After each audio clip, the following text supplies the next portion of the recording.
আন্দোলনকারী ছাত্রদের দাবি, বাংলাদেশের দিকে নজর রাখতেই হচ্ছে। আন্দোলনকারী ছাত্রদের দাবি নিয়ে বঙ্গভবনে আলোচনা, যে খবরের দিকে নজর রেখেছি, দাবি নিয়ে বঙ্গভবনে আলোচনা। সরকারের মেয়াদ সর্বোচ্চ 3 থেকে 6 বছর। কি কি দাবি রয়েছে আরো বিস্তারিত জানবো। আমাদের সঙ্গে রয়েছেন এডিটর ইস্ট নেটওয়ার্ক 18 বিশ্ব মজুমদার। কি কি দাবি দাওয়া রয়েছে মূলত? দেখো সোনিয়া, এই মুহূর্তে বৈষম্য বিরোধী ছাত্র আন্দোলনের সমন্বয়করা অন্তর্বর্তীকালীন সরকারের রূপরেখা প্রকাশ করেছেন। তারা এই প্রস্তাবের দাবি নিয়ে তারা বঙ্গভবনে আলোচনার জন্য গিয়েছেন। বঙ্গভবনে অর্থাৎ যে গণভবন বলা হয়, সেই বঙ্গভবন যেটা সরকারের প্রধান জায়গা, সেখানে আলোচনার জন্য ছাত্ররা গিয়েছেন, ছাত্র আন্দোলনের সমন্বয়করা গিয়েছেন। এই আলোচনায় তারা প্রধানত 12 জনের একটা কমিটি তৈরি করে তত্ত্বাবধায়ক সরকার তৈরির কথা বলছেন। এই 12 জনের কমিটিতে প্রথম নাম হচ্ছে ডক্টর মুহাম্মদ ইউনূস, প্রধান উপদেষ্টা, ডক্টর বদিউল আলম মজুমদার, মতিউর রহমান চৌধুরী, দৈনিক মানব জমিন বলে যে পত্রিকা বাংলাদেশে বেরোয় তার সম্পাদক, ডক্টর আসিফ নজরুল, ডক্টর সালিমুল্লাহ খান, ব্রিগেডিয়ার জেনারেল অবসরপ্রাপ্ত সাখাওয়াত হোসেন, মেজর জেনারেল অবসরপ্রাপ্ত মনিরুজ্জামান, আলোকচিত্র শিল্পী শহীদুল আলম, সৈয়দ রেজওয়ানা হাসান, ডাক্তার পিনাকি ভট্টাচার্য, ডক্টর দেবপ্রিয় ভট্টাচার্য এবং প্রজেশ চাকমা। এই 12 সদস্যের কমিটি যারা তত্ত্বাবধায়ক সরকার চালাবে, সেই প্রস্তাব নিয়ে তারা বঙ্গভবনে আলোচনার জন্য গিয়েছেন। এবং তাদের কাছে কয়েকটা প্রস্তাব রয়েছে। এক, যে সরকার নির্বাচিত হবে, সেই সরকারের মেয়াদ হতে পারে 3 থেকে 6 বছর। 2, মেয়াদ শেষের 3 মাস আগে নির্বাচনের ব্যবস্থা করা। 3, পার্লামেন্ট ভেঙে দিয়ে 6 আগস্ট অর্থাৎ আজ সন্ধ্যের মধ্যেই সরকার গঠন। 4, প্রধান বিচারপতির অপসারণ, পদত্যাগ এবং দলবাজ বিচারপতিদের অপসারণ। 5, আইন শৃঙ্খলা বাহিনীর বিভিন্ন প্রধানদের অবসরে পাঠানো 3টি বাহিনী বাজে, অর্থাৎ স্থলসেনা, নৌসেনা এবং বায়ুসেনা। 6, নির্বাচন কমিশন পুনর্গঠন। 7, সংবিধান সংশোধন করে দলীয় সরকারের অধীনে নির্বাচন ব্যবস্থাপনা বাতিল। 8, সরকারের সকল চুক্তিভিত্তিক নিয়োগ বাতিল। 9, ছাত্র নাগরিক হত্যায় জড়িতদের সর্বোচ্চ শাস্তি নিশ্চিত, নিহত ও আহতদের পরিবারকে ক্ষতিপূরণ দেওয়া। 10, জুলাই মাসকে জাতীয় শোকের মাস ঘোষণা করা। 11, বিগত 15 বছরের দুর্নীতির সঙ্গে জড়িতদের বিচারের আওতায় আনা শ্বেতপত্র প্রকাশ, অর্থাৎ আওয়ামী লীগ সরকারের মন্ত্রী শান্তি যারা ছিলেন তাদের প্রত্যেককেই বিচারের আওতায় আনা। এবং 12, দুর্নীতি দমন কমিশন পুনর্গঠন। এই সমস্ত দাবি দেওয়া এবং সদস্যদের নাম নিয়ে এই মুহূর্তে বঙ্গভবনে আলোচনা চলছে।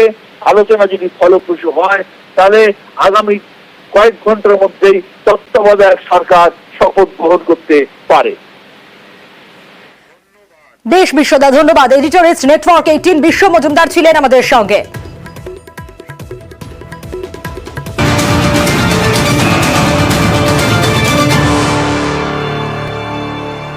হাসিনার পরবর্তী গন্তব্য কোথায় হতে চলেছে?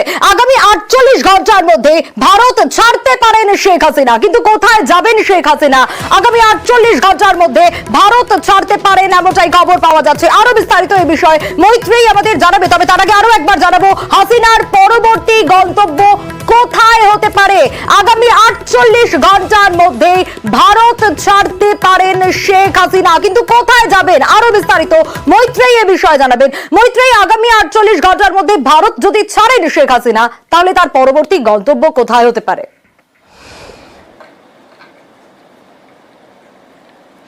দেখো, এখনো পর্যন্ত সরকারি সূত্রে আমরা যেটা জানতে পারছি যে আগামী 48 ঘন্টার মধ্যে শেখ হাসিনা ভারত ছাড়তে পারেন এবং সেক্ষেত্রে তার পরবর্তী গন্তব্য ইউরোপের কোনো দেশ হতে পারে। গতকাল বিকেলে শেখ হাসিনা তিনি হিন্ডেন এয়ারবেসে এসে পৌঁছান এবং তারপর থেকে হিন্ডেন এয়ারবেসেই একটি সেফ হাউসে জাতীয় নিরাপত্তা উপদেষ্টার টিমের তত্ত্বাবধানে তিনি রয়েছেন এবং ভারতের তরফ থেকে তাকে কিছুটা সময় দেওয়া হয়েছিল যে তার পরবর্তী পদক্ষেপ চূড়ান্ত করার জন্য। এখনো পর্যন্ত পর্যন্ত ভারত সরকারের হাই অফিসিয়াল সোর্সেস থেকে আমরা যেটুকু জানতে পারছি যে তিনি আগামী 48 ঘন্টার মধ্যে ইউরোপের কোনো দেশে তিনি উড়ে যেতে পারেন। এবং এখানে একটা সম্ভাবনার কথা তোমাকে বলবো যে যখন গতকাল শেখ হাসিনা এসে পৌঁছেছিলেন সেই সময় কিন্তু দুটি জায়গার কথা বারবার সম্ভাবনায় উঠে আসছিল। এক, তার লন্ডন যাওয়ার কথা, তার কারণ লন্ডনে তার ছেলে তিনি থাকেন, তার একাধিক আত্মীয়রা রয়েছেন, ফলে সেখানে তিনি যেতে পারেন এমন সম্ভাবনা শোনা যাচ্ছিল। আরেকটি সম্ভাবনা শোনা যাচ্ছিল ফিনল্যান্ডের কথায়। সেক্ষেত্রে দাঁড়িয়ে ফিনল্যান্ড পরবর্তী তার গন্তব্য হতে পারে, তার কারণ ইউরোপের দেশের মধ্যে ফিনল্যান্ড একটি দেশ হতে পারে। কিন্তু এখনো পর্যন্ত তিনি এক্স্যাক্টলি কোন দেশে যাচ্ছেন এবং তিনি কখন উড়ে যাবেন সেই বিষয়ে কিন্তু কোনো চূড়ান্ত নিশ্চয়তা আসেনি। এখনো পর্যন্ত যেটা জানা যাচ্ছে, যে সম্ভাবনা জানা যাচ্ছে, সেটি হচ্ছে তিনি ইউরোপের কোনো একটি দেশে আগামী 48 ঘন্টার মধ্যে উড়ে যাবেন। বেশ মৈত্রী, আগামী 48 ঘন্টার মধ্যেই শেখ হাসিনার গন্তব্য ইউরোপ হতে পারে বলে জানা যাচ্ছে। এবং আপনাদের জানিয়ে রাখি, হাসিনার পরবর্তী গন্তব্য তাহলে ইউরোপ বলেই জানা যাচ্ছে। আগামী 48 ঘন্টার মধ্যে ভারত ছাড়তে পারেন বাংলাদেশের প্রাক্তন প্রধানমন্ত্রী Sheikh Hasina. India-Bangladesh relations have been exceptionally close. Since the election in January 2024, there has been considerable tension, deep divides, and growing polarization in Bangladesh politics. This underlying foundation aggravated a student agitation that started in June this year. We repeatedly counseled restraint and urged that the situation be diffused through dialogue. Similar urgings were made to various political forces with whom we were in touch. Despite a Supreme Court judgment on 21 July, there was no let-up in the public agitation. On 4th August, events took a very serious turn. Attacks on the police, including police stations and government installations, intensified. What was particularly worrying was that minorities, their businesses and temples. On 5th August, demonstrators converged in Dhaka despite the curfew after a meeting with leaders of the security establishment. Prime Minister Sheikh Hasina apparently made the decision to resign. At very short notice, she requested approval to come for the moment to India. She arrived yesterday evening in Delhi. और ये धोनी की हुई जी गजब grip कैसे SRMB जैसे SRMB TMT बार की win grip technology cement के साथ बनाए मजबूत पकड़। Grip is important.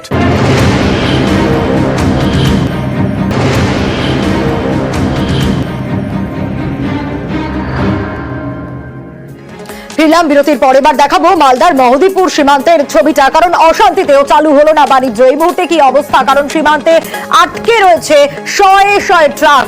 মহদীপুর সীমান্তের ছবিটা অবশ্যই আপনাদের দেখাবো।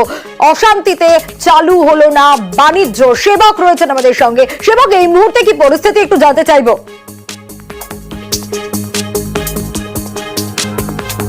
একদমই সোনিয়া, দেখো ভারত বাংলাদেশের যে সীমান্ত মহদীপুর মালদহের, সেখান থেকে গড়ে প্রতিদিন 350 থেকে 400 গাড়ি বিভিন্ন পণ্য নিয়ে বাংলাদেশে যায় এবং এখানে প্রায় দৈনিক যে বাণিজ্য হয় তাতে করে 15-16 কোটি টাকার বৈদেশিক বাণিজ্য হয়। পদত্যাগ করেন, এরপরে আচমকা বন্ধ হয়ে যায় ইম্পোর্ট এক্সপোর্ট। তার আগে পর্যন্ত 142টি গাড়ি বাংলাদেশে গিয়েছিল। এরপর বাংলাদেশে গাড়ি রেখেই ফেরত চলে আসেন অশান্তির ভয়ে ভারতীয় চালকরা।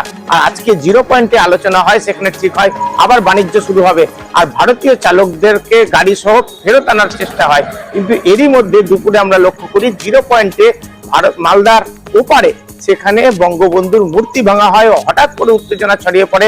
সেক্ষেত্রে যে বাংলাদেশ কাস্টমসের লোকজন তারা বন্দর ছেড়ে চলে যান, ফলে এই বাণিজ্য তা কিন্তু থমকে যায়। এই মুহূর্তে 350-এরও বেশি গাড়ি বিভিন্ন পণ্য নিয়ে অপেক্ষায় আছে মালদহ সীমান্তে, যেখানে আমরা দেখছি যে নাসিক থেকে পেঁয়াজ এসছে, অন্ধ্রপ্রদেশ থেকে লঙ্কার গাড়ি রয়েছে, বিহার ঝাড়খণ্ড থেকে পাথর বোঝাই গাড়ি রয়েছে। এগুলি সবই বাংলাদেশে যাবে, কিন্তু ভিন রাজ্যের চালকরাও বুঝে উঠতে পারছেন না কবে কখন স্বাভাবিক হবে এই গাড়ি চলাচল, কখন আবার বাণিজ্য শুরু হবে। আর ইম্পোর্টার এক্সপোর্টার দু দেশের যে প্রশাসন তাদের মধ্যে আজকে 0 পয়েন্টে যেখানে আলোচনা হয়েছিল, তারপর আজকে কিন্তু ভারত থেকে কোনো গাড়ি যেতে পারলো না, ফলে আজকেও বাণিজ্য পুরোপুরি স্তব্ধ। কালকে সকাল থেকে এখন বাণিজ্য আবার চালু হয় কিনা সেটাই দেখার। আমদানি রপ্তানি কারকরা বলছেন এমনই সবুজ সংকেত আছে, তাতে করে আগামীকাল নতুন করে অশান্তি না হলে চালু হতে পারে আন্তর্জাতিক বাণিজ্য। এখন দেখার সত্যি নতুন করে অশান্তি না হয় আর অশান্তি কাটিয়ে ফের আন্তর্জাতিক বাণিজ্য স্বাভাবিক হয় কিনা। একেবারে সেবা, কারণ কোটি কোটি টাকার ক্ষতি এই বাণিজ্য চালু না হলে। বেশ থেকে এসছি, এখানে বাংলাদেশে খালি হওয়ার কথা ছিল মেহেদিপুর বর্ডারের ভিতরে পার্কিং এ, কিন্তু বর্ডারে গোলযোগের জন্য কি হবে না হবে কনফার্ম কিছু বলতে পারেনি। এখনো এখানে খুব অসুবিধার মধ্যে পড়ে আছি। এবারে গাড়ির ভিতরে কাঁচা পণ্যবাহী থাকলে গাড়ির মালের তো ক্ষতি হবেই। আমরা বাংলাদেশ কাস্টমস সঙ্গে যোগাযোগ হয়েছিলাম, তারা বলেছিল আমাদের অফিসাররা এসে গেছে, আমরা আবার কাজ শুরু করছি। এখন আমাদের গাড়ি পাঠানোর কথা ছিল, কিন্তু আমরা এই মুহূর্তে 0 পয়েন্টে গিয়েছিলাম এই কথাটা নিশ্চয় করতে, যে যারা ড্রাইভার যাচ্ছেন এবং যে গাড়িগুলো যাচ্ছে সেগুলো সেফ অ্যান্ড সিকিউর থাকবে। তারা বললো আমরা সিকিউরিটি প্রদান করছি এবং সিকিউরিটি প্রদান করে আগে খালি গাড়ি কিছু ফেরত পাঠিয়ে দেবে। খালি গাড়ি ফেরত পাঠালে আমরাও বুঝতে পারবো হ্যাঁ জিনিসটা নর্মালাইজ হয়েছে, তখনই আমরা গাড়ি পাঠাতে শুরু করবো। আর এবার দেখাবো চ্যাংড়াবান্ধার দিকে নজর রাখবো, কারণ অবশেষে ফিরলো বাংলাদেশ থেকে আটকে থাকা যেসব ট্রাক, সেই সব ট্রাকগুলো চ্যাংড়াবান্ধা স্থলবন্দর, এবং অবশেষে সেখান থেকে আটকে থাকা ট্রাক ফিরলো। খালি ট্রাকগুলো ফিরতে শুরু করেছে ভারতে, এবং বিকেল থেকে ধাপে ধাপে ট্রাক ফেরা শুরু হয়েছে। প্রায় 200রও বেশি ট্রাক আটকে ছিল। আরো বিস্তারিত জানাবে শুভঙ্কর এ বিষয়ে। শুভঙ্কর, অবশেষে বাংলাদেশে আটকে থাকা 200রও বেশি ট্রাক ফিরলো।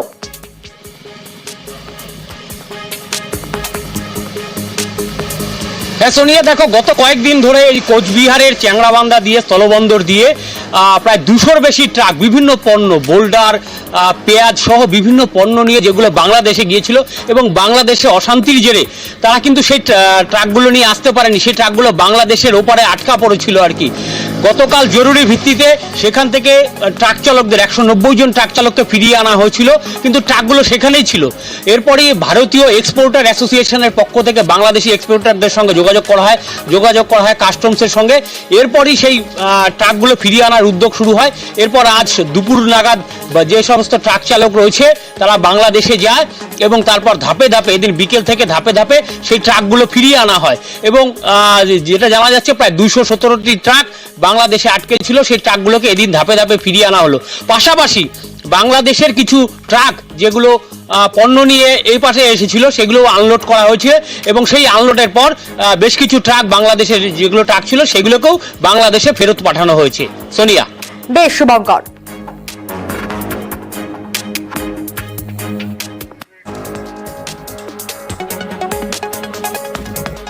একদিকে মালদার ছবি আপনাদের দেখাচ্ছিলাম, শয়ে শয়ে ট্রাক আটকে রয়েছে, অন্যদিকে হিলি স্থলবন্দর, সেখানে আবার বাণিজ্য শুরু হলো। পণ্যবাহী গাড়ি বাংলাদেশে যাওয়া শুরু হয়েছে ইতিমধ্যেই, এবং শুধুমাত্র কাঁচা মালের গাড়িকেই কিন্তু অনুমতি দেওয়া হয়েছে আপাতত যাওয়ার জন্য, কারণ গতকাল থেকেই এক্সপোর্ট বন্ধ ছিল। আরো বিস্তারিত এ বিষয়ে অনুপ আমাদের জানাবে। অনুপ, হিলি স্থলবন্দরে তাহলে বাণিজ্য শুরু হলো, কোন কোন দিকে পারমিশন পাওয়া গেল?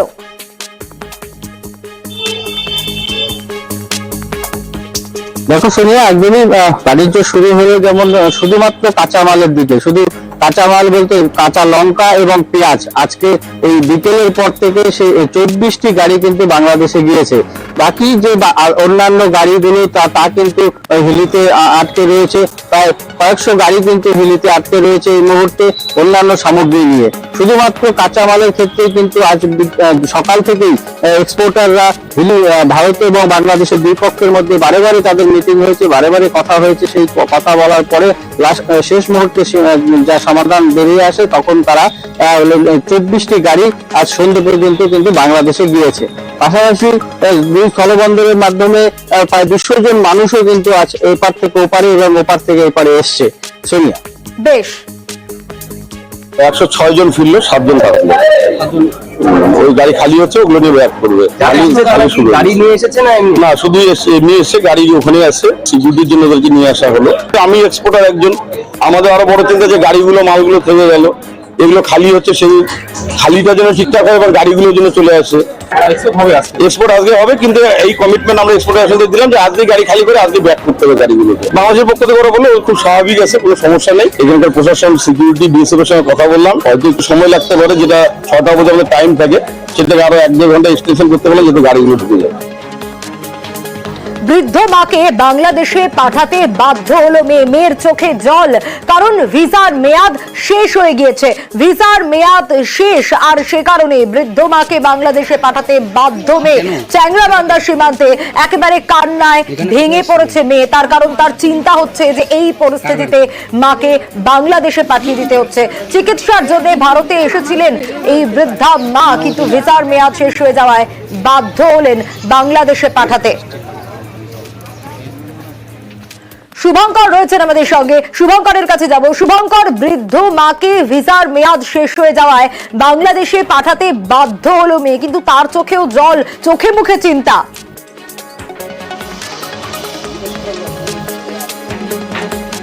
হ্যাঁ, একদমই। দেখো, বাংলাদেশের নীলফামারী জেলার এই বাসিন্দা বিনোদিনী মহন্ত, তিনি চিকিৎসার জন্য তার মেয়ের কাছে এসেছিলেন।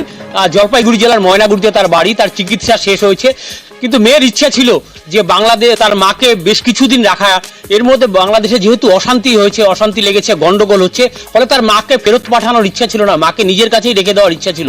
কিন্তু ভিসার মেয়াদ যেহেতু শেষ হয়ে গেছে, তাই তার মাকে ফেরত পাঠাতে হবে।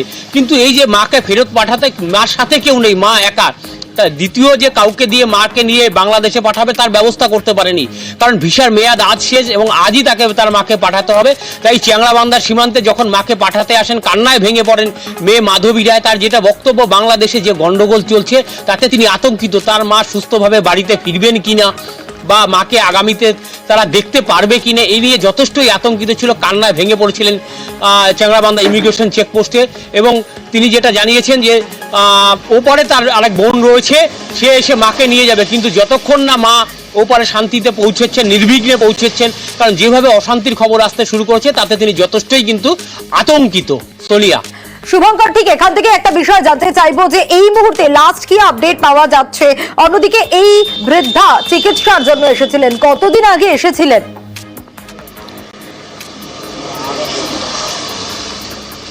সোনিয়া, দেখো, যেটা জানা যাচ্ছে যে মাস দেড়েক আগে তিনি চিকিৎসার জন্য এসেছিলেন ময়নাগুড়িতে মেয়ের কাছে, এবং তারপরে চিকিৎসা করে তিনি এখানেই ছিলেন, সুস্থ ছিলেন। কিন্তু মেয়ের ইচ্ছে ছিল যে আর কিছুদিন রাখার, কিন্তু ভিসার মেয়াদ শেষ হয়ে গেছে এবং তাকে বাড়ি ফিরে যেতে হবে। তাই উপায় না থাকলেও আবেগকে চেপে রেখে তিনি তার মাকে বাড়ি ফিরিয়ে দিয়েছেন, মানে বাংলাদেশের উদ্দেশ্যে রওনা করিয়ে দিয়েছেন। বৃদ্ধা মাকে একাই রওনা করিয়ে দিতে পেরেছেন, এবং যেটা জানতে পারা যাচ্ছে যে সেই মা ওপারে যে তার ছোট বোন রয়েছে, সেই ছোট বোন মাকে রিসিভ করেছে এবং মা এখন সুস্থভাবে তার বাড়ি নীলফামারীতে যে বাড়ি আছে সেই বাড়ির উদ্দেশ্যে রওনা দিয়েছেন। সোনিয়া। বেশ, শুভঙ্কর। আমার বাড়ি জলঢাকা থানা গোলমুন্ডে সারিয়ানি বলে। এই যে আপনার তো ভিসার মেয়াদ শেষ হয়ে গেছে, হ্যাঁ, আমার যাবাই লাগবে। এখন কতটা ভয় পাচ্ছেন যেতে? এখন ভয় তো আসে, ভয় তো ছেলে মেয়ে এদিকে ওদিকে, তার জন্য তো মন কান্দিতেছে, তারপরও ভয়াবহ। ওইখানে কেমন গন্ডগোল, কি বলুন? ভালোই গন্ডগোল, খুবই। মানে তো আপনার মেয়ে বোধহয় অপেক্ষা করছে আপনার জন্য। হ্যাঁ, মেয়ে তো কয়েছে, কান্দেছে যে মা নাই। মা আসলে গত মাসের 22 তারিখে যাওয়ার ডেট ছিল। হ্যাঁ, ওইটাকে আবার মানে টাইমটা বাড়ানো হয়ে গেছে, 15 দিন বাড়তি হয়েছে। এখন আজকের ডেটে যাচ্ছে, এটাই লাস্ট ডেট। বাংলাদেশে আমরা তো পাঠাইতে যাচ্ছি না, কিন্তু ঘটনা সরকারি নিয়ম অনুযায়ী তো পাঠাইতে হচ্ছে না, পাসপোর্টে আছে। আমরা তো ভীষণ আতঙ্কে আছি, ওখানে যা সমস্যা হচ্ছে, তবুও আমরা খুব আতঙ্কের মধ্যে আছি। অশান্ত বাংলাদেশ, তাই পেট্রাপোল সীমান্তে স্বাভাবিকভাবেই সতর্কতা, বাড়তি সতর্কতা তো রয়েছে। সীমান্ত পারাপারের ক্ষেত্রেও কিন্তু দুদিকের মানুষজনই উৎকণ্ঠার মধ্যে রয়েছে। কি পরিস্থিতি, আরো বিস্তারিত এ বিষয়ে ইরান আমাদের জানাতে পারবে। ইরান, বাংলাদেশ একই অশান্ত, অন্যদিকে পেট্রাপোল সীমান্তের ছবিটা তোমার কাছ থেকে জানতে চাইবো, কারণ অবশ্যই বাড়তি সতর্কতা তো রয়েছে।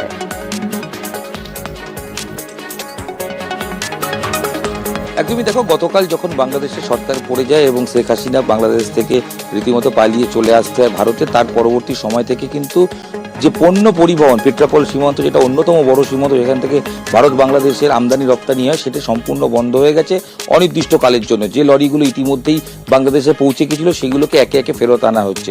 তবে যাত্রী পরিষেবা রয়েছে, যাত্রী যাতায়াতের ক্ষেত্রে কোনো অসুবিধা নেই, কারণ যাদের ভিসা রয়েছে সেই অনুযায়ী তারা ভারত থেকে বাংলাদেশে যাচ্ছেন কিংবা বাংলাদেশ থেকে ভারতে আসছেন। তবে যদি সংখ্যাটা দেখা যায়, সেক্ষেত্রে অতীতে বা বেশ 1-2 দিন আগেও যেরকম প্রচুর পরিমাণ লোক যাতায়াত করতেন, আজকে কিন্তু সংখ্যাটা অনেকটা কমে যায় এবং ভারত থেকে হাতে গোনা বাংলাদেশ থেকে ভারতে কয়েকজন হাতে গোনা এসছেন, বরঞ্চ কলকাতায় থাকা অনেক বাংলাদেশি তারা কিন্তু ইতিমধ্যে চিকিৎসার জন্য এসেছিলেন, ব্যবসার জন্য এসেছিলেন, তারা কিন্তু ফিরে যান। ইতিমধ্যেই আজকে আমরা দেখেছি সকালবেলা এখানে বিএসএফ এর ডিজি তিনি দলজিৎ সিং চৌধুরী তিনি আসেন, তিনি উচ্চ পর্যায়ে বৈঠক করেন এবং বৈঠকের পর কিন্তু সীমান্ত এরিয়া তিনি দেখতে যান। অনেকটা জায়গা রয়েছে বনগাঁর আশেপাশে যেখানে ফেন্সিং নেই, সেই জায়গাগুলোতে কি হবে, অনুপ্রবেশ যাতে না হয় কোনোভাবে এবং কোনোভাবে যাতে কেউ পালিয়ে ঢুকে না পড়তে পারে, চোরাচালান যাতে না হয়, এই সংক্রান্ত সমস্ত বিষয়ে তাদের বৈঠক হয় এবং বর্তমান বাংলাদেশ পরিস্থিতি নিয়েও আলোচনা হয় এবং তারপরে সিদ্ধান্ত হয়েছে যে আরও কঠোর নিরাপত্তা ব্যবস্থা করা হবে এই বাংলাদেশের যে বর্ডার এরিয়া রয়েছে ভারত বাংলাদেশ এই বনগাঁ চত্বরে, এবং তাদের যে বিএসএফ এর যে টহলদারি আরও বাড়বে, নজরদারি বাড়বে এবং সেক্ষেত্রে তাদের ফোর্স যে পরিমাণ রয়েছে প্রয়োজনে আরও ফোর্স আসতে পারে। তবে সব মিলিয়ে বিএসএফ তারা তৈরি এই সীমান্ত রক্ষার ক্ষেত্রে এবং তাদের যারা ভিসা রয়েছে সেক্ষেত্রে যারা ভিসা নিয়ে যাতায়াত করছেন সেই পরিষেবা কিন্তু চলছে। পাশাপাশি এই সীমান্ত বন্ধের কারণে এই আশপাশে ভারতের এই দিক থেকে বনগাঁর দিকে অনেক দোকানপাট রয়েছে যারা ব্যবসা করে খান এই মানুষের যাতায়াতকে কেন্দ্র করে, টাকা ভাঙিয়ে কিংবা ওখান থেকে মানুষ আসলে তাদেরকে চিকিৎসার জন্য নিয়ে যাওয়া, তারাও কিন্তু বেকায়দায় পড়েছেন আচমকা এরকম বন্ধ হয়ে যাওয়ার কারণে। তবে সব মিলিয়ে সীমান্ত রক্ষার দায়িত্বে বিএসএফ রয়েছে, তারা সজাগ রয়েছেন, তাদের বক্তব্য অনুযায়ী তারা তৈরি সমস্ত পরিস্থিতি মোকাবিলার জন্য এবং কঠোর নিরাপত্তার মধ্যেই কিন্তু এই পেট্রাপোল সীমান্ত এবং অন্যদিকে বাংলাদেশের যে বেনাপোল সীমান্ত সেই পেট্রাপোল সীমান্তে বিএসএফ কিন্তু মোতায়েন রয়েছে। সেই ছবি আজকে সারাদিন ধরা পড়েছে টিভি ক্যামেরায়। বেশ রান, একেবারে সীমান্তের ছবিটা আমরা জানলাম, সীমান্তের পারাপারে দুদিকের মানুষজনেরই উৎকণ্ঠা রয়েছে। বেশ চিকিৎসা প্লাস একটু হালকা শপিং। বাংলাদেশের পরিস্থিতি কিরকম পেলেন খবর? পরিস্থিতি তো এখন কিছুটা থমথমে। থাকেন আপনি? আমি ঢাকায়। শান্তি যেই আসুক, শান্তি হোক। পরে যদি আবার কোনো ঝামেলা ঝঞ্ঝাট হয় ওই জন্যই বাড়িওয়ালারা ঋণ দিচ্ছে যে দেশের অবস্থা খুব ভালো না, চলে আসো, তাই যাচ্ছি। ছুটি থাকি বাংলাদেশ। হ্যাঁ, চিকিৎসা দিয়ে গেলাম। হ্যাঁ, ফিরে যাচ্ছে।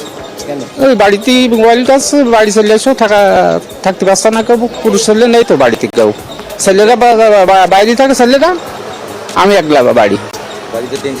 হ্যাঁ, বাড়িতে একটু টেনশন করছে ছেলে। হ্যাঁ হ্যাঁ, চিকিৎসা হ্যাঁ, ওষুধ নিয়ে আসছে কিছু। হ্যাঁ, যদি সুস্থ হয় আর আসবো। পেট্রাপোল সীমান্তের ছবিটা তো দেখলেন, এবার দেখাবো শিলিগুড়ি লাগোয়া ভারত বাংলাদেশ সীমান্ত। সেখানেও কিন্তু কি ছবি ধরা পড়ছে। ফুলবাড়ি সীমান্তে বিএসএফ এর কড়া নজরদারি এবং সীমান্তে পণ্য এপারে সারি দিয়ে দিয়ে দাঁড়িয়ে রয়েছে লরি। কি অবস্থা, বাংলাদেশের পরিস্থিতি নিয়ে সতর্ক ভারত, ছবিটাও আপনাদের দেখাচ্ছি। ফুলবাড়ি সীমান্ত, শিলিগুড়ি লাগোয়া ভারত বাংলাদেশ সীমান্ত, সেখানেও কিন্তু কড়া নজরদারি বিএসএফ এর তরফ থেকে। বাড়তি সতর্কতা তো রয়েছে, বন্ধ রয়েছে পণ্য পরিবহন। ও আরো বিস্তারিত এই মুহূর্তের ছবিটা আমাদের পার্থ জানাবে। পার্থ, কি অবস্থা শিলিগুড়ি লাগোয়া ভারত বাংলাদেশ সীমান্তে? বাড়তি সতর্কতা, বাড়তি নজরদারি তো রয়েছে, এখন কি অবস্থা? একেবারে তাই, দেখো আটশত করা হচ্ছে কিন্তু নিরাপত্তা ব্যবস্থায় এই ভারত বাংলাদেশ সীমান্ত এই ফুলবাড়িতে, কেন ওপারেই রয়েছে বাংলাবান্ধা বাংলাদেশে এবং স্বাভাবিকভাবেই যথেষ্ট উৎকণ্ঠা রয়েছে কিন্তু এপারের বাসিন্দারাও, এবং নিরাপত্তা ব্যবস্থা যথেষ্ট জোরদার করছে কয়েক গুণ। গতকাল থেকেও কিন্তু কয়েক গুণ বাড়িয়ে দেওয়া হয়েছে। ইতিমধ্যেই নাইট পেট্রোলিং, কিছুক্ষণ আগেই কিন্তু নাইট পেট্রোলিংয়ে বেরিয়ে গেছে বিএসএফ জওয়ানেরা। এখনও কিন্তু একেবারে সীমান্তের যেখানে গেট রয়েছে তার অনেকটা আগে একটু ব্যারিকেড করা হয়েছে, সেখানেও যেমন পাহারা রয়েছে তেমনি ভেতরেও কিন্তু প্রচুর বিএসএফ জওয়ানরা রয়েছে। সব মিলিয়ে যেমন একদিকে উৎকণ্ঠা রয়েছে, তাদেরকে যেমন সাহস যোগাচ্ছে এই বিএসএফ জওয়ানরা, আর ঠিক আমার ডান পাশে যে কাঁটাতারের বেড়া রয়েছে সেখানেও কিন্তু এই যে নাইট পেট্রোলিং কিছুক্ষণ আগেই শুরু করেছে। আর তুমি যে কথা বলছিলে, পণ্য পরিবহন একেবারেই বন্ধ রয়েছে বেশ কয়েকদিন ধরে বাংলাদেশে এই অস্থিরতা পরিস্থিতি তৈরি হওয়ার পর থেকে। তবে যাত্রী পরিবহন কিন্তু স্বাভাবিক রয়েছে। আজও প্রায় 108 জন বাংলাদেশের নাগরিক তারা কিন্তু এই সীমান্ত পারাপার করেছে। 90 জন বাংলাদেশের নাগরিক যারা আমাদের এখানে এসেছিলেন চিকিৎসা করাতে, কেউ বা পাহাড় বা তরাই ডুয়ার্সে বেড়াতে, তাই সেরকম 90 জন বাংলাদেশি নাগরিক তারা যেমন ফিরেছেন, তেমনি ওপার থেকেও কিন্তু বহু বাংলাদেশের নাগরিক তারা আবারও চিকিৎসা করাতে কিন্তু এখানে এসেছেন এবং তারা অনেকেই কিন্তু তারা চাইছেন, দিনভর তাদের সঙ্গে আমাদের কথা হয়েছে, দেশে যাতে পরিস্থিতি দ্রুত স্বাভাবিক হয়। কারণ আমরা জানি ইতিমধ্যেই কিন্তু কারফিউ তুলে নিয়েছে এবং নতুন মন্ত্রিসভা, একটা অভ্যন্তরীণ মন্ত্রিসভা কিন্তু গঠন হয়েছে, যাতে দ্রুত পরিস্থিতি স্বাভাবিক হয় সেই আবেদনই কিন্তু তারা করেছে। স্বাভাবিকভাবে যাতে নতুন করে ওপারের উত্তেজনা বা ওপারের অস্থিরতার আর যাতে এপারে না এসে পৌঁছায়, এখানকার বাসিন্দাদের যথেষ্ট উৎকণ্ঠা উদ্বেগে রয়েছে। আমাদের এই রাজ্যের প্রায় প্রতিটি সীমান্ত এলাকায় একই ছবি। সেই সব বাসিন্দাদের কিন্তু সাহস যোগাচ্ছে এই কর্তব্যরত রয়েছে জওয়ানরা। আর সেই মতোই কয়েকগুণ যেমন জওয়ানের সংখ্যা যেমন কয়েকগুণ বাড়ানো হয়েছে, নিরাপত্তা বেষ্টনীতে একেবারে মুড়িয়ে ফেলা হয়েছে কিন্তু এই ভারত বাংলাদেশ সীমান্ত ফুলবাড়ি। এবং আগামীকাল কী পরিস্থিতি হয় সেদিকে অবশ্যই নজর থাকবে। দিনভর বিএসএফের নর্থ বেঙ্গল রেঞ্জের বহু আধিকারিক তারা কিন্তু এখানে এসছেন, এখানকার কমান্ডেন্টের সঙ্গে কথা বলছেন এবং এখানকার নিরাপত্তা অবস্থা কিন্তু তারা খতিয়ে দেখছেন যে কী অবস্থা দাঁড়িয়েছে এবং আগামী দিনে যাতে আরও যদি প্রয়োজন হয় সেক্ষেত্রে কিন্তু যে জওয়ানের সংখ্যা আরও কয়েক গুণ বাড়ানো হবে। সব মিলিয়ে একেবারে থমথমে রয়েছে, যেহেতু পণ্য পরিবহন একেবারে বন্ধ, তবে যাত্রী পরিবহন স্বাভাবিক রয়েছে এবং আগামীকালও হয়তো সকাল 10টা থেকে সেই যাত্রী পরিবহন শুরু হবে। তবে আগামীকাল তুমি যেমনটা বলছিলে যে যাতায়াতের ক্ষেত্রে যাত্রীরা যাতায়াত করতে পারবে না হয়তো আগামীকাল সকাল থেকে, কিন্তু এই যে পণ্য পরিবহন বন্ধ এটা কবে থেকে চালু হবে কিছু কি জানা যাচ্ছে? কোনো রকম কি কোনো আভাস পাওয়া যাচ্ছে?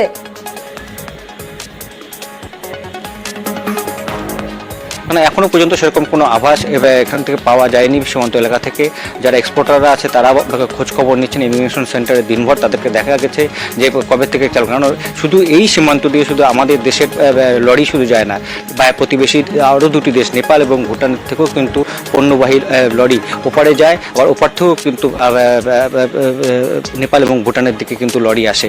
সব মিলিয়ে মানে সারি সারি লরি দাঁড়িয়ে আছে। কেননা বাংলাদেশে অস্থিরতা পরিস্থিতি তৈরি হওয়ার পর থেকেই কিন্তু এই পণ্য পরিবহন ফুলবাড়ি সীমান্ত দিয়ে বন্ধ রয়েছে এবং গত রোববার থেকে আবারও যাত্রী পরিবহন রোববার থেকে যাত্রী পরিবহন চালু হলো। পণ্য পরিবহন কবে থেকে চালু হবে তা নিয়ে কিন্তু উদ্বেগ রয়েছে এবং যারা এক্সপোর্টাররা তারা কিন্তু চাইছে যাতে অন্য সীমান্ত থেকে বেশ কয়েকটি সীমান্ত দিয়ে কিন্তু পণ্য পরিবহন চালু হয়েছে, তেমনটা যাতে এই ফুলবাড়ি সীমান্ত দিয়েও দ্রুত চালু করা যায় সেই দাবিও কিন্তু তারা তুলেছে। বেশ পার্থ, অবশ্যই নজর থাকবে। এখানে ভারতে কি জন্য এসেছিলেন? চিকিৎসা বাবুর জন্য, আমার বাচ্চার জন্য। আজকে ফিরে আজকে বেরিয়ে যাচ্ছে, এখন শিথিল করা আসছে ভালোই, এই জন্য আমরা বাইরে হয়েছি। দাদা এটা আমাদের দেশের জন্য দুঃখজনক ক্ষতি, অনেক নষ্ট। এই সম্পদ পূরণ করতে গেলে অনেক বছর লাগবে। যেটা আপনাদের হাজার হাজার কোটি কোটি টাকা আপনার লোকসান হয়েছে সেই টাকাটা তো জনগণেরই টাকা, সেই টাকাটা কে দিবে? সরকার বুঝতে একটু ভুল করছে, দেরি করছে। এখন দেশের অবস্থা ওই যারা বলতেছে যে 24 তারিখে স্বাধীন এনেছে দেশ, আসলে স্বাধীন তাদের জন্য হয়েছে যারা লুটপাট করতে পারতেছে। আমার পরিবার তাদের পাসপোর্ট ভিসা না থাকার কারণে সেপে রাখে আসছি, জানি না কতক্ষণ নিরাপদ থাকবে। গোটা বাংলাদেশের লোকই আতঙ্কিত এবং আওয়ামী লীগ নেতা তো পরে কথা, যারা সমর্থক তারাও নিরাপদে না, পেলেই মারতেছে। আওয়ামী লীগ সমর্থক, আওয়ামী লীগ নেতা শুনলেই মারতেছে। এত শক্তি পেল কোত্থেকে? আমার এই ধরনের পরিস্থিতি জীবনে প্রথম। প্রকৃত ছাত্র তো যারা, তারা তো এই ধরনের কাজ করতো না দাদা। এরা তো অবশ্যই জামাত শিবিরের লোকজন। আমরা সাধারণ মানুষ, সাধারণভাবে চলতে চাই, এটাই আমাদের চাওয়া। আর বাংলাদেশের এই অশান্তিতে সুন্দরবনের সতর্কতা, নিরাপত্তা বাড়লো সুন্দরবনের জল সীমান্তে। আপনাদের জানিয়ে রাখি, সুন্দরবনের জল সীমান্তেও নিরাপত্তা বাড়ানো হয়েছে। কি পরিস্থিতি, কিভাবে এই নিরাপত্তা বাড়ানো হয়েছে, আরো বিস্তারিত বিশ্বজিৎ আমাদের এই বিষয়ে জানাতে পারবে। বিশ্বজিৎ, একে বাংলাদেশের এই অশান্তি এবং তার কারণে সুন্দরবনের সতর্কতা, নিরাপত্তাও বাড়ানো হয়েছে, কি ছবি ধরা পড়ছে?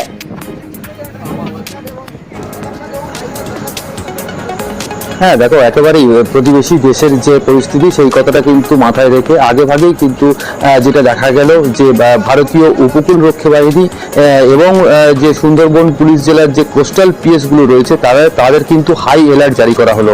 যেটা আজকে যেটা দেখা গেল, ভারতীয় উপকূল রক্ষী বাহিনীর তরফে একটি ওভারক্যাপ্ট কিন্তু এখানে আনা হয়েছে এবং সেই ওভারক্যাপ্ট পক্ষ থেকে যে সমস্ত উপকূলীয় যে থানা রয়েছে, সেই থানা রয়েছে, সেই সমস্ত থানার যে খাড়ি অঞ্চল বা নদী অঞ্চল যেগুলো রয়েছে সেই সমস্ত জায়গাতে কিন্তু স্পিডবোট এবং লঞ্চে করে টহলদারি চালাতে দেখা গেল। এমনকি যে সমস্ত মৎস্যজীবীরা সমুদ্র থেকে ফিরছে তাদের ট্রলারের থেকে কাগজপত্র থেকে শুরু করে তাদের আইডেন্টি সবকিছু কিন্তু খতিয়ে দেখা হলো সুন্দরবন পুলিশ জেলার যে উপকূল থানাগুলি রয়েছে তাদের পক্ষ থেকে।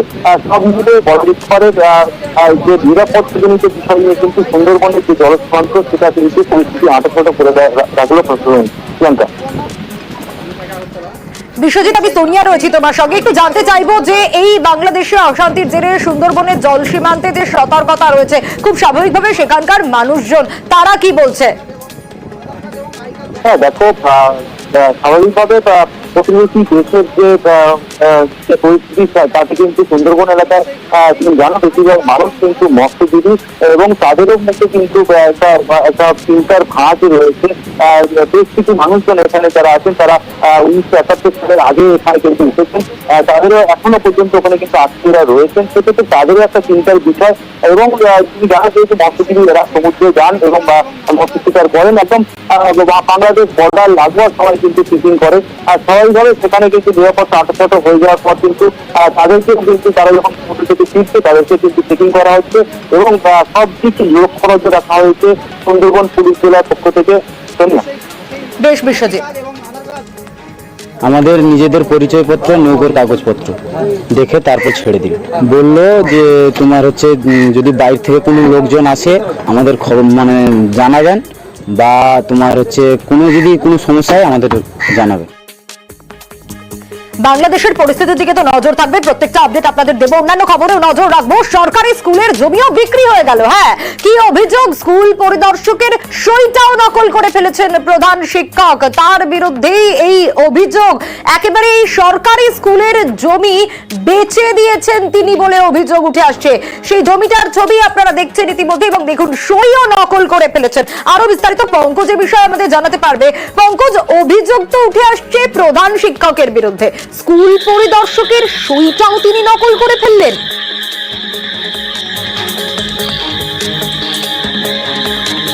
হ্যাঁ সোনিয়া, তোমাকে জানি রাখি এই ঘটনাটা কিন্তু হয়েছে যেখানে রামনগর 1 নম্বর ব্লকের হলদিয়া গ্রাম পঞ্চায়েতের ঘটনা, যেখানে সাধী রাজেন্দ্র নারায়ণ হাই স্কুলের ঘটনা, যেখানে স্কুল পরিদর্শক যেখানে তার সই নকল করে জমি বিক্রি করার অভিযোগ হলো ওই স্কুলের প্রধান শিক্ষক অশোক কুমার মণ্ডলের বিরুদ্ধে। সেক্ষেত্রে তোমাকে জানিয়ে রাখি, এটা যখন জানতে পারা যায়, যখন যে স্কুল যে পরিচালনা সমিতি তারা যখন এবং অভিভাবকরা জানতে পারে, তখন কিন্তু তারা কিন্তু এই প্রধান শিক্ষককে নিয়ে কিন্তু একটি মিটিংয়ের আয়োজন করে এবং বসে, এবং সেটা কিন্তু 24 তারিখে, যেখানে গত 24শে জুলাইয়ের মধ্যে কিন্তু স্কুলের নামে সেটা ফেরত দেওয়ার কথা বলা হয়েছিল, কিন্তু এখন পর্যন্ত ফেরত পাননি। তবে তুমি জানো যেখানে 2022 সালে যে স্কুল রাজ্যের বিভিন্ন স্কুলগুলো কিন্তু পরিচালনা করতো, যেখানে বিশেষ করে প্রধান শিক্ষকের বিরুদ্ধে অভিযোগ, আর প্রধান শিক্ষককে যখন জিজ্ঞেস করা হচ্ছে তখন তিনি একেবারে চুপ, তিনি তো কোনো কথাই বলছেন না। কেন বলছেন না? আগে প্রধান শিক্ষকের রিয়াকশন দেখুন। আমাদের ঊর্ধ্বতন কর্তৃপক্ষ আছে, অভিযোগ মোটামুটি সেটা একটা ব্যাপার, যাই হোক একটা আলোচনা স্তরে আছে। এই বিষয়ে আমি এই বিষয়ে কোনো মতামত দিতে পারবো না। অভিযোগ করতে পারে, অভিযোগ খণ্ডনও হতে পারে। আবারও পঙ্কজের কাছে ফিরবো। পঙ্কজ, তিনি কি বলছেন? অভিযোগ করতে পারে, খণ্ডন হতে পারে, তিনি তো কোনো সদুত্তর সেভাবে দিলেন না। হ্যাঁ একেবারে তাই, তিনি কিন্তু আমাদের ক্যামেরার সামনে তিনি কোনো সদুত্তরে দিচ্ছেন না, তিনি পুরো বিষয়টাই কিন্তু যেখানে মুখে কুলুপ আটার মধ্যে কিন্তু পরিস্থিতি হয়েছে। সেক্ষেত্রে তোমাকে আরো বিশেষ করে বিস্তারিত জানাতে চাই, যেখানে যে 2022 সালের আগেই কিন্তু যেখানে স্কুল পরিচালনা করতো স্কুল পরিদর্শক এবং স্কুলের প্রধান শিক্ষকরা, সেই 2021 সালে কিন্তু সেটা কিন্তু বিক্রি হয়েছে জমিটা। কিন্তু 2022 সালে যখন নতুন করে বিভিন্ন রাজ্যের স্কুলের যেখানে পরিচালনা সমিতি গঠন হয়, সেক্ষেত্রে যে দেখা গেল যে এই স্কুল পরিচালনা সমিতিটা তদন্ত করে দেখতে পায় যে স্কুল পরিদর্শক যেখানে দীঘা চক্রের যে স্কুল পরিদর্শক রয়েছে, সেই তার সই নকল করে স্কুল লাগোয়া যেখানে স্কুলের খেলার মাঠ রয়েছে, সেই খেলার মাঠের কাছে কিন্তু 7 কাঠা, যেখানে 17 ডিসমিল বলে উল্লেখ করা হয়েছে, 1,70,000 টাকায় কিন্তু মূল্যে বিক্রি করেছে। যেখানে জানতে পারা গেল যেখানে যে জমি ক্রয় করেছে তিনি কিন্তু জমি যে রোপণ করার জন্য প্রস্তুতি করে, সেই সময় কিন্তু স্কুল পরিচালনা সমিতির সদস্য সহ যে এখানে অভিভাবকরা তারা জানতে পারে স্কুলের জমি কেন চাষ করছে।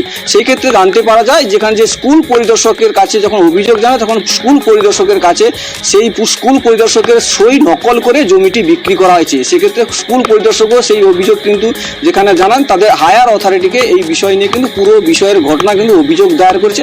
এখন সেটা কিন্তু দেখার বিষয়, যেখানে স্কুলের যে স্কুল পরিদর্শক এবং জেলা যে স্কুল শিক্ষা দপ্তরের যেখানে যে ডিআই এবং আইডিও যেখানে রয়েছে, সেক্ষেত্রে তারা কি বিষয় এই নিয়ে কি তত্ত্বাবধান করে সেটা এখন দেখার বিষয়, যে এই যে রাজেন্দ্র নারায়ণ হাই স্কুলের প্রধান শিক্ষক অশোক কুমার মণ্ডলের বিরুদ্ধে। বেশ সোনিয়া,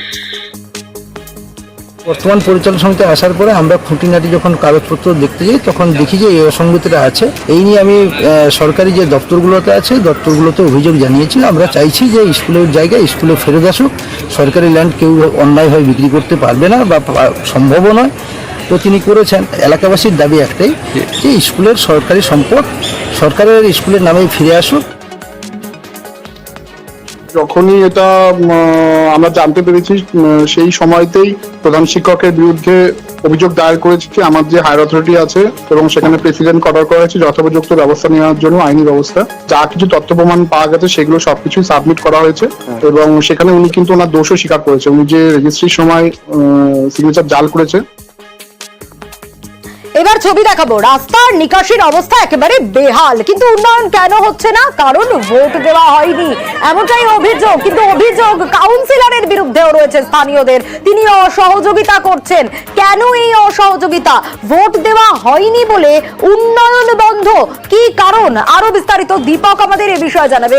দীপক, আসানসোলে ছবিটা কেন কেন উন্নয়ন বন্ধ রাখা হয়েছে? কাউন্সিলর সহযোগিতা করছেন না কেন?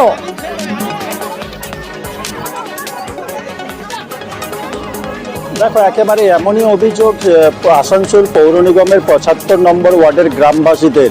কারণ হচ্ছে কি, ৭৫ নম্বর ওয়ার্ড থেকে বিজেপি লিড করেছে ২৮০০ ভোটে, অর্থাৎ তৃণমূল ২৮০০ ভোট কম পেয়েছে, যদিও তৃণমূল সেই এলাকায় পরিষেবা দিয়ে থাকে। তাই এবার কাউন্সিলরের বিরুদ্ধে অভিযোগ কি সেই এলাকা থেকে বিজেপি লিড করেছে, বিজেপি বেশি ভোট পেয়েছে, তাই কাউন্সিলর সেই এলাকাতে উন্নয়নের কাজ করছে না। কেমন উন্নয়নের কাজ করছে না? যেমন রাস্তা নির্মাণের কাজ করছে না, নিকাশি ব্যবস্থা বেহাল, পানীয় জলের সমস্যা রয়েছে।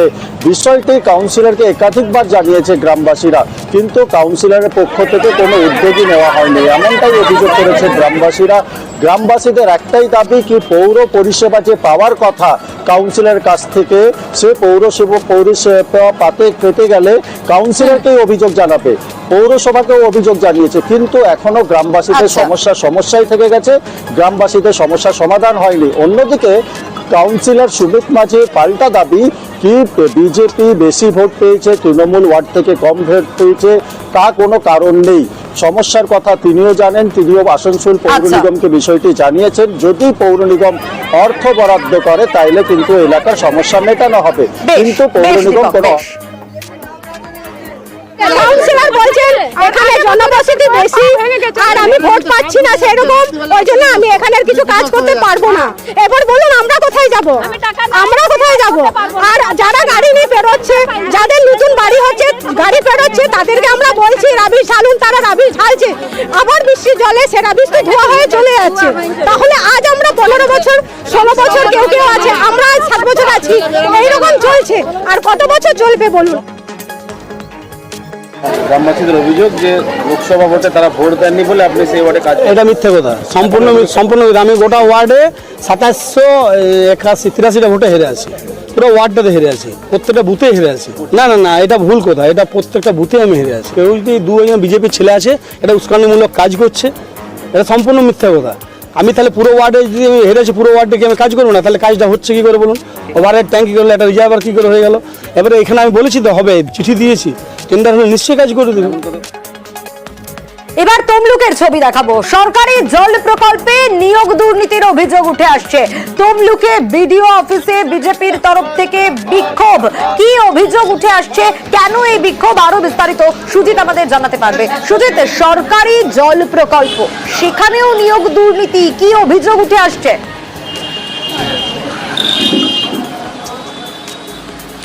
পঞ্চায়েত সমিতি তমলুক, তার যারা ক্ষমতায় রয়েছেন তৃণমূল, এবং সেই তৃণমূলের বিরুদ্ধে বিরোধী বিজেপি যে অভিযোগ করছে, সেখানে কিনা কেন্দ্রীয় জল প্রকল্পের যে কাজ চলছে সেখানে নিয়ম মেনে নিয়োগ করার কথা, সেই নিয়োগে কিন্তু সোনিয়া দেখা যাচ্ছে যে বিজেপি যেটা অভিযোগ করছে যে দলবাজি হচ্ছে। যাদেরকে ফর্ম ফিল আপ করে নিয়োগ, যে বলা যায় নিয়োগের যে ইন্টারভিউতে অবতীর্ণ হতে হবে, সেখানে কিনা সেই নিয়োগ পত্র তারা যে পাবেন তার কোনো সম্ভাবনাই রাখেনি শাসক দল তৃণমূল, যারা পঞ্চায়েত সমিতির ক্ষমতায়, এমনটাই অভিযোগ করছে বিজেপি। এবং সেই অভিযোগ নিয়ে তারা কিন্তু আজকে তমলুকের যে বিডিওর অফিসে তারা বিক্ষোভ দেখায়।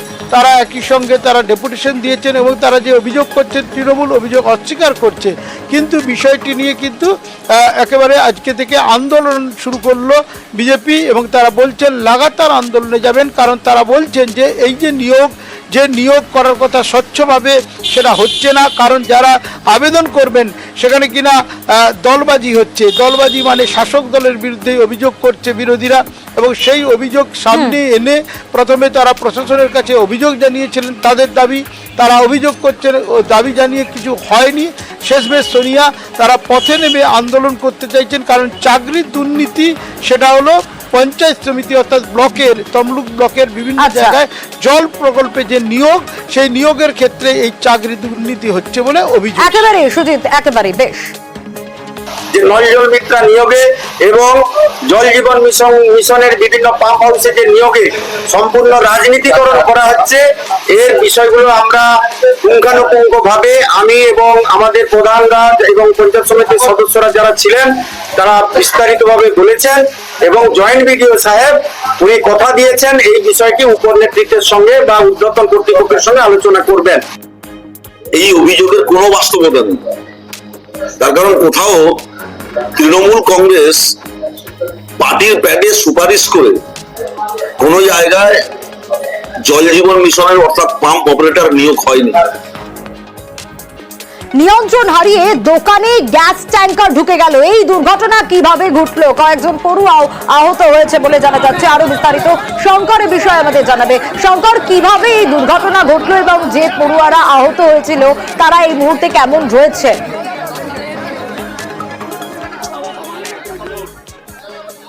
তবে সঙ্গে তোমরা জানিয়ে রাখি যে খড়গপুর গ্রামীণ থানার অন্তর্গত ৬ নম্বর জাতীয় সড়কে ক্ষেমাশুলির কাছে একটি ছোট্ট দোকান, আর সেই দোকানের মধ্যে বেশ কয়েকজন স্কুল পড়ুয়া এবং স্থানীয় কয়েকজন খাচ্ছিল। তখনই আচমকা একটি গ্যাস ট্যাঙ্কার এসে সজোরে ধাক্কা মারে। যেটা জানা যাচ্ছে, স্থানীয়রা জানিয়েছে যে ঝাড়গ্রাম থেকে কলকাতার দিকে আসলো এই গ্যাস ট্যাঙ্কারটি এবং এই যে পুলিশের ব্যারিকেড সেটাকে বাঁচাতে গিয়ে সেখানে ধাক্কা মেরেছে। আর এর জেরে বলা যায় যে একেবারে অগ্নিগর্ভ পরিস্থিতি হয়। তার কারণ হচ্ছে যে স্থানীয়রা সেই রাস্তা অবরোধ করে দীর্ঘক্ষণ প্রায় 3 ঘন্টা রাস্তা অবরোধ করে এবং স্থানীয়দের যে দাবি সেখানে উড়ালপুল করতে হবে, না হলে বারবার এই ধরনের ঘটনা ঘটছে। স্কুল পড়ুয়ারা রীতিমতো সেখান থেকে যাতায়াত করে, ফলে আতঙ্কের মধ্যে যাতায়াত করতে হয়। স্থানীয়দের আরও দাবি যে পুলিশকে জানিয়েও সত্ত্বেও কোনো লাভ হচ্ছে না। শেষমেশ তারা আজ এই ঘটনার পর সেখানে পথ অবরোধ করে। এরপর বিশাল পুলিশ বাহিনী, খড়গপুর গ্রামীণ থানার পুলিশ বাহিনী সেখানে পৌঁছায় এবং তাদের সঙ্গে কথা বলার চেষ্টা করে, কিন্তু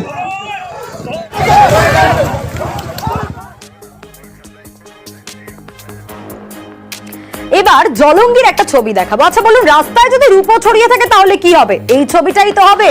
একেবারে সেই রূপো কুড়োতে হুড়োহুড়ি পড়ে গিয়েছে। জলঙ্গির রাস্তাতে ছড়িয়ে ছিটিয়ে রয়েছে রূপো, কিন্তু এই রূপো এলো কোথা থেকে, কিভাবে এলো?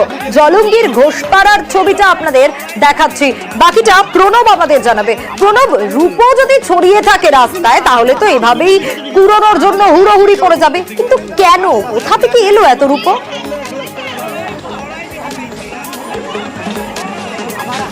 একদম তাই, সাধারণ মানুষ জানতে পারে রাস্তার মধ্যে প্রচুর পরিমাণে রূপো পড়ে রয়েছে এবং সেই রূপোর দানা কুড়ানোর জন্য কিন্তু হুড়োহুড়ি পড়ে যায়। জলঙ্গির একবারে সীমান্তবর্তী গ্রাম হচ্ছে ঘোষপাড়া এবং সেই ঘোষপাড়া এলাকাতেই কিন্তু আজকে বিকেলবেলাতে এই ধরনের রূপো দানা পড়ে থাকতে দেখা যায়। সাধারণত রূপোর এই দানা কিন্তু তোমার বাংলাদেশের তোমার পাচার হয়। এই সময় যেহেতু তোমার সীমান্ত এলাকাতে নজরদারি বাড়িয়েছে সীমান্ত রক্ষী বাহিনী, সেই কারণে পুলিশের ধারণা যে কোনো পাচারকারী হয়তো রূপোর দানা নিয়ে আসার পাচার করার জন্য কোথাও সঞ্চয় করে রেখেছিল এবং যেহেতু এখন নজরদারি চলছে, খুবই আঁটোসাঁটো অবস্থা সীমান্তে, সেই কারণে সেই রূপোর দানাগুলো সে নিয়ে যাচ্ছিল। সেই সময় কোনো রকম ভাবে হয়তো ব্যাগ থেকে বা বস্তা থেকে তোমার পড়ে গিয়েছে এবং সেই কথার রূপো যে পড়ে রয়েছে রাস্তায়, সেই জানাজানি হতেই গ্রামের মানুষের মধ্যে হুলস্থুল পড়ে যায়। জানাজানি হতেই হুড়োহুড়ি পড়ে গেল রূপো কুড়োনোর জন্য। বেশ,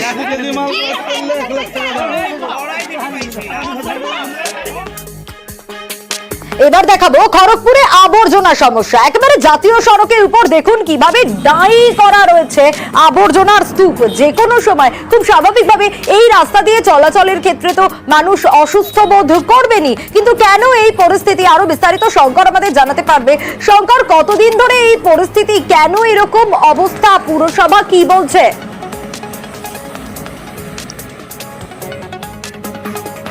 দেখো প্রায় 1-1.5 বছর হয়ে গেছে পুরসভার যে ডাম্পিং ইয়ার্ড তা বন্ধ করে দিয়েছে স্থানীয়রা। তার কারণ হচ্ছে যে সেখান থেকে দুর্গন্ধ ছড়াতে বলে বন্ধ করে দিয়েছে। কোর্ট তাতে নির্দেশ দিয়েছে যে এখানে ডাম্পিং করে যাবে না। এরপরেই খড়গপুর শহরের যত আবর্জনা বলা যায় যে খড়গপুর পুরসভা এইদিক ওদিক ফেলে দেয়, যেটা দেখা যাচ্ছে যে জাতীয় সড়ক 6 যেটা খড়গপুর থেকে বম্বে যাওয়ার রাস্তা, জাতীয় সড়ক 6 সেখানে ওয়ালিপুরের কাছে ডাম্পিং ইয়ার্ড রীতিমতন করে ফেলেছে। সেইখানে গিয়ে আবর্জনা নোংরা সব ফেলা হয়। এর ফলে সেইখানে রাস্তার উপরে শকুন, কাক, গরু, কুকুর জাতীয় সড়কের উপর থেকে যায়। শুধু তাই নয়, মাঝে সাথে সোনিয়া এরকম অবস্থা হয় যে জাতীয় সড়কের উপরেই ফেলে দেয়, ফলে অর্ধেক রাস্তা ব্লক হয়ে যায়। বারবার পুরসভাকে স্থানীয়রা জানিয়েছে, কিন্তু কোনো লাভ হচ্ছে না।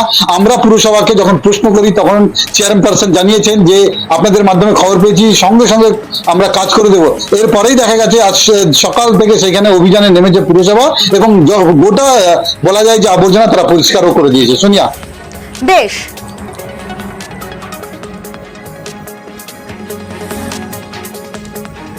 বাচ্চাদের আমাদের স্কুল যাওয়ার পথে আসার পথে রাস্তার উপরে এত নোংরা গরু, ছাগল, কুকুর ফেলে দিয়ে চলে যাচ্ছে। আমাদের বাচ্চাদের নিয়ে যেতে অসুবিধা হচ্ছে। तो धीरे धीरे यहाँ तक आ जा रहा है, कुछ दिन बाद लग रहा है कि ये पूरा भर जाएगा। उसके बाद इतना गंद मारता है कि ये सब पार होने में 2-3 मिनट तक मतलब नाक को बंद करके जाना पड़ता है। ऐसा हालत है यहाँ। जो खड़गपुर का कचरा उससे वही आ रहा है। আমাদের খড়গপুর পৌরসভার যে ময়লাটা ফেলা হয় সেটা অনেকটাই ভেতরে ফেলা হয়। আজ বেশ কয়েক মাস ধরে আমরা ভেতরে ফেলছি। না, জাতীয় সড়কের উপরে এত বাইরে রোদের উপরে পুরো ফেলে দিয়ে চলে গেছে, সেটা আমার জানা নেই। দেখছি শুধু আমরা খড়গপুর মিউনিসিপ্যালিটি শুধু ফেলে না, আরো অনেকেই ফেলে। কে ফেলেছে, কারা ফেলেছে, খবর নিতে পারছি। ডিজেলে যদি জল মেশানো হয় আর সেই ডিজেল যদি গাড়িতে যায়, গাড়ির তো ক্ষতি হবেই। এই অভিযোগে উঠে আসছে ডিজেল বিক্রি হচ্ছে, ভেজাল ডিজেল, এবং একাধিক অভিযোগ। কি অভিযোগ উঠে আসছে আরো বিস্তারিত দেবব্রত জানাবে আমাদের। দেবব্রত, স্বাভাবিকভাবে এই ঘটনা কতদিন ধরে ঘটছে, কি অভিযোগ?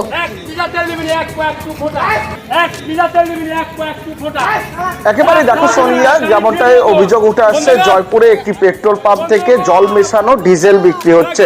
কারণ সকালবেলা থেকেই যে সমস্ত গাড়ি চালকরা ওই ডিজেল ভরে পেট্রোল পাম্প থেকে বেরিয়েই রাস্তায় ওঠার কিছু দূর যাওয়ার পরেই একের পর এক ব্রেকডাউন হতে থাকে বিভিন্ন গাড়ির। তারপরেই তারা গাড়ি চালকরা ওই ডিজেল কর্তৃপক্ষ অর্থাৎ মালিককে এসে জিজ্ঞাসা করলে তিনি কার্যত স্বীকার করে নেন। তিনি বলেন যে গতকাল রাতে টানা প্রবল বৃষ্টি হয়েছে, যার ফলে ডিজেলের যে ট্যাঙ্ক রয়েছে সেই ট্যাঙ্কের ভেতরে জল ঢুকে গেছে, যার জন্যই এই দুর্ভোগ হয়েছে এবং গাড়ি যেগুলি ক্ষতিগ্রস্ত হয়েছে তাদের ক্ষতিপূরণ দেওয়া হবে। এখানেই সোনিয়া প্রশ্ন উঠছে, যদি মালিক সেটা জেনে থাকেন যে জল ঢুকেছে ডিজেলের ট্যাঙ্কারের ভেতরে, তবে কেন তিনি বিক্রি করলেন, কেন গাড়িতে ভরতে দিলেন সেই ডিজেল, এই প্রশ্নটা উঠছে। পাশাপাশি কিন্তু প্রশ্ন উঠছে একটি পেট্রোল পাম্প, সেখানে যে ট্যাঙ্কিতে জল ঢুকে যাচ্ছে তবে তার সেফটি সিকিউরিটি কি রয়েছে, এই একাধিক বিষয়ে প্রশ্ন উঠছে। যদিও পাম্পের যিনি মালিক রয়েছেন তিনি জানাচ্ছেন যে বৃষ্টির জল ঢুকে গেছে, তাতে তাদের কিছু করার নেই, কোম্পানিকে জানানো হয়েছে, সারাইয়ের ব্যবস্থা চলছে। একেবারে ডিজেলের যে ট্যাঙ্ক, সেই ট্যাঙ্ক থেকে রীতিমতো পাম্প দিয়ে বালতির পর বালতি জল ফেলা হচ্ছে। সকালে তেল ভরেছে পুরো 52 লিটার তেলে জল, পুরো জল ডাই করে ট্রাক্টর ভরে পাম্পেও জল ঢুকে গেছে। কি চাইছেন আপনারা এখন, কি চাইছেন? আপনারা চাইছে আমাদের কি চাইবো, আর আমাদের গাড়িটি বাগিয়ে দিতে হবে বা সারাদিনের যে ডেমারেজ সেটি দিতে হবে। যে অভিযোগটা উঠছে সত্যি করে, সেটা হচ্ছে ডিজেলের সঙ্গে জল মিশিয়ে মানে বের করার অভিযোগ উঠছে। এই রাত্রের অতিবৃষ্টিতে আমাদের যে ট্যাঙ্কের যে এই জোনের মধ্যে যে বালিটা আছে, ওই বালিতে যে জলটা চুইয়ে যায় সেই জলটা ট্যাঙ্কে ঢুকেছে এবং আমরা যে সময়ের একটি বুঝতে পেরেছি যে এই সময় থেকে আমাদের মানে এখানে চলছে, সেই সময় থেকে আমরা সমস্ত সিস্টেম ক্লোজ করে দিয়েছি। আমি কাউকে সমস্যা তৈরি করবো কেন, আমি ফেসিলিটি কাউকে আমি তেল দেওয়াই বন্ধ করে দিয়েছি। যারা ভরেছে তারা তো সমস্যা, তাদেরকে রিকভার করা হয়েছে দাদা। আমি হেঁটে গাড়ি সমস্ত তেল খালি করে তাদের ইঞ্জিন থেকে পাম্প থেকে শুরু করে সমস্ত কিছু রিপেয়ার করা হয়েছে।